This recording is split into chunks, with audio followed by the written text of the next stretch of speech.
Hi everyone, welcome. Today, we're tackling a tricky situation. We'll show you how to change an ignition switch when you've lost your key.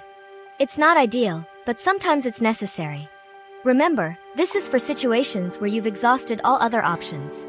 We are not responsible for any illegal activities. First, disconnect the car battery. This is crucial for safety. You don't want any accidental electrical shorts. Now, locate your ignition switch. It's usually on the steering column. You might need to remove some plastic trim. Be careful not to break anything. Next, you have a few options. One option is to try removing the entire steering column shroud. This will give you better access to the ignition switch. Look for screws holding the shroud together. Remove them and carefully pull the shroud apart.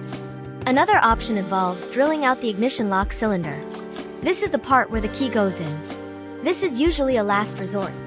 You'll need a drill and a few different sized drill bits. Start with a small bit and gradually increase the size.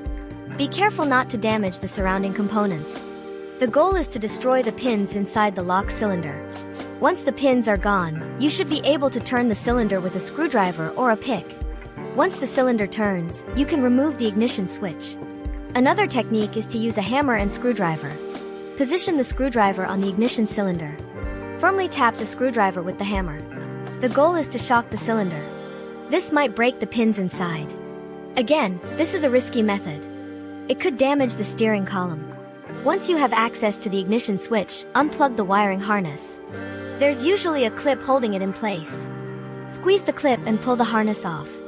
Now, remove the screws or bolts holding the ignition switch to the steering column. The ignition switch should now be free. Install the new ignition switch. Reconnect the wiring harness. Secure the switch with the screws or bolts.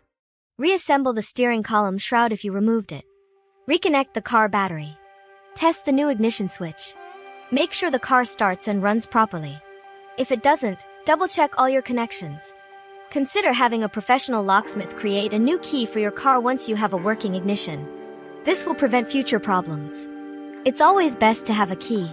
This whole process can be challenging. If you're not comfortable with it, it's best to call a professional mechanic or locksmith. They have the tools and experience to do the job safely and efficiently. This video is for informational purposes only.